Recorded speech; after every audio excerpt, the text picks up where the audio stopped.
Good morning, Internet, all of you out there.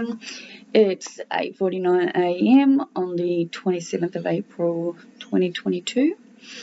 Gonna make this video now because I have a lot on this morning. I got up when Grant called me at 7:30, so yay. I have asked him to keep doing that, to call me whenever he wakes up, because he's an early bird and I'm not. And since I love the fact that daylight savings is finished, I really do enjoy going to my room in the evening and either reading or watching something. But again, I only ended up watching the last half of La Brea's last episode yesterday, and that was it. I was like, I'm done. I got stuff to do. My very first work webinar is this morning. I am super duper excited. We did our run through yesterday, which I think went really well. I will be speaking now, and as always, I'll be speaking off the cuff because I'm not one of the scripted people talking on this particular website. But when we did the run through yesterday, because they want people to engage, and actually, engage is the right word, I guess, participate in what we're doing. I obviously put my hand up to volunteer to break the ice with my own personal story of vulnerability at work. When I was a corporate travel consultant, I'd come from retail and gone into corporate. I was so freaking nervous, it wasn't funny. But on top of just ordinary, everyday, first day at the job jitters, I was living with so many diagnosed conditions at this point, and definitely it was not something I was comfortable discussing with my company back then. But as my conditions continue to worse and I continue to need to get treatment and be put on the waiting list and things like that for stuff,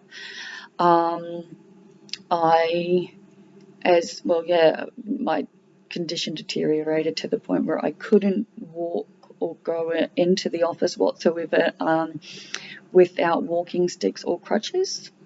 And I was like 22 or 23 years old. And it's jarring to be that age and having to use a walking stick. I felt incredibly embarrassed at the time. I also felt like I was being judged a lot, because when you meet me and you talk to me, I look and sound like I'm completely fine. You would not know that I have over a dozen different conditions that affect me daily. So because I literally am a storyteller and I make videos every day and I never make notes before I do them, though I really need to do something about my new website because currently it's just sitting there, not even at all had anything done to it. Again, work needs to go into that. And no work goes into these because this is just my online diary. But everything in divine timing, right, guys? But yeah, well, I just messaged my boss saying, am I supposed to be just talking about my first day nerves, or am I meant to be bringing in the vulnerability at the walking stick? But considering I just told this story to you guys in like 2.5 minutes, I think I've answered my own question. But yeah, obviously I'm not smoking, I'm not drinking. Definitely more hours in a day when you're sober, obviously. I must admit, it gets to like 5, 6, definitely 7 o'clock, and I'm like, fuck, I want to smoke. It's still in my house. I was really hoping to give it to the neighbour, because it's also prescribed stuff, so it's clear that if I give it to the neighbour, he's just looking after it for me. But he's away for a while, and again, I'm not totally sure if he will be happy about that. Rachel has said she will take it. She just happens to work around the clock, and I still have yet to visit her at her house. I guess the reason why I'd prefer it to be at the neighbours is because it is closer should I, like I said last night, need it. Like, I'm on really strong painkillers. Like, I'm on opium-based medication, guys. I take, well, it's Oxy, but it's called Tarjan because it's combined OxyContin with laxatives, truthfully, because they fuck you up on the inside. But I also take, muscle relaxants, Valium, mood stabilizers, 2 different types of antidepressants, one for my actual mood and one for my pain.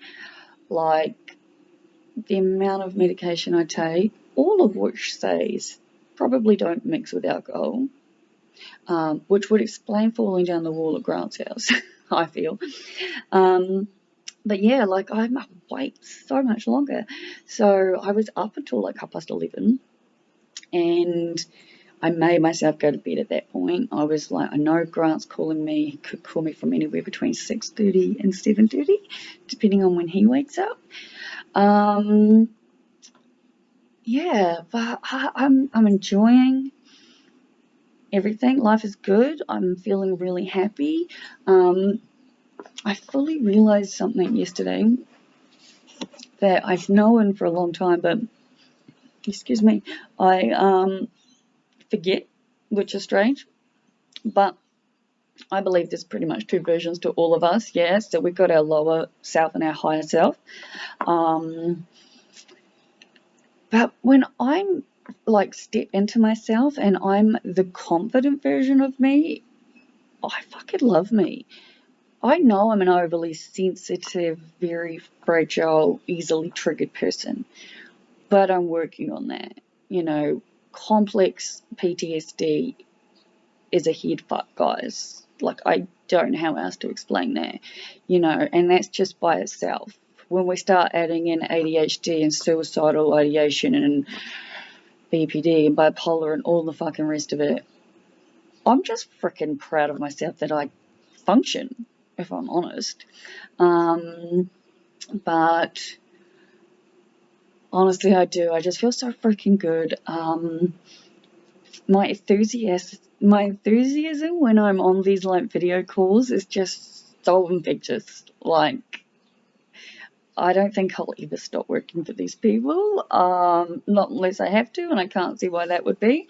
The wonderful thing about working with a group whose sole mission is to help talk about being vulnerable makes it awesome, because my company literally knows every single thing I deal with.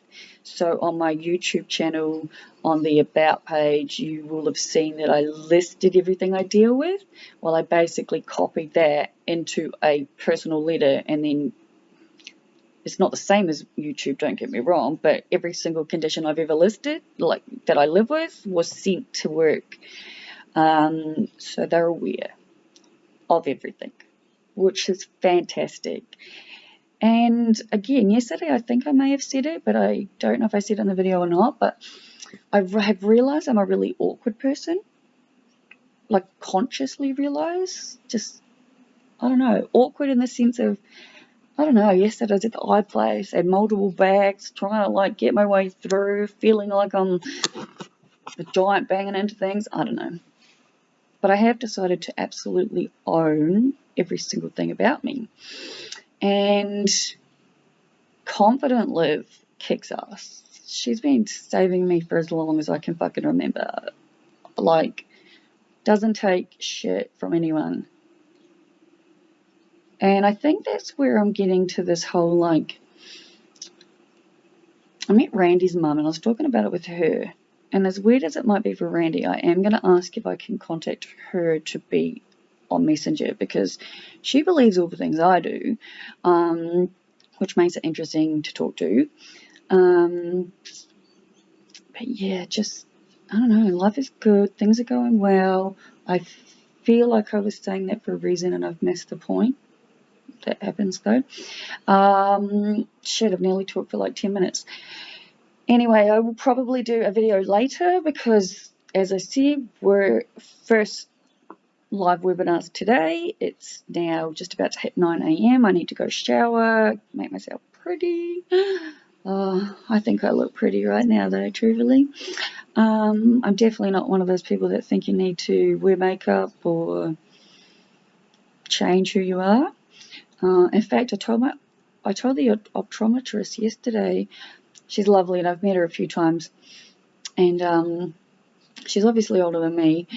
She's got this beautiful hair, and the top part's all grey and white.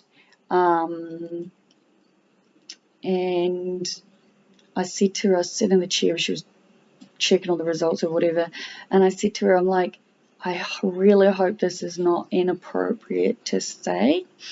I said, but I just need to tell you that I absolutely love your hair and that I wish more people would grow their greys out. And she was just like, wow, really? She's like, I haven't had a chance to go to the hairdresser, COVID and work and blah, blah, blah. I'm like, yeah, no, I understand now. I'm like, but I'm telling you now, I was like, you are gorgeous and your hair is beautiful. And I'm like, I'm 36 and in July, it'll be 3 years since I've dyed my hair. And I told the woman, I was like, I'm never ever putting hair dye in my hair ever again. I'm just not interested. I'm not interested in doing anything to my hair whatsoever except keeping it in good condition and keeping the split end trimmed. But as of anything else, I love the fact that I'm going grey. I love my greys. The more I get, the more happy I am. And yeah, seeing other people with it, I love it. And I am and always will be that person who says stuff that I think. I mean, I'm not sure if I mentioned it yesterday on the video or not, because I know I was tired when I made my video last night, and I haven't obviously watched it yet. But I was speaking to someone yesterday on the phone, like in a customer service role, and she was so amazingly helpful and kind and just made everything so amazing.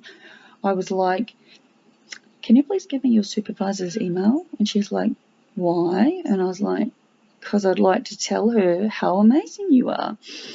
And this woman on the phone is like, are you serious? Like, nobody does that. And I'm like, yeah, that's the problem.